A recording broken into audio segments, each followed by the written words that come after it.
Guys, and welcome to the channel. Today I'm going to show you a natural screen mirror effect of your front camera in the WIKO U Pulse phone.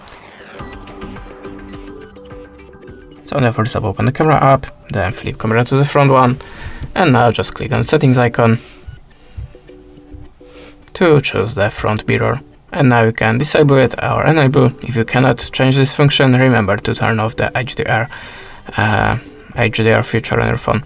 And if you have the mirror reflection disabled, how you can see the photo is flipped. And if you want to do not flip your photos and just keep it like in the camera preview, just switch it on. Now take your photo again, and how you can see now the photo is exactly the same like in the camera preview. That's it. Thanks for the watching. Leave us a subscribe or a comment, and goodbye.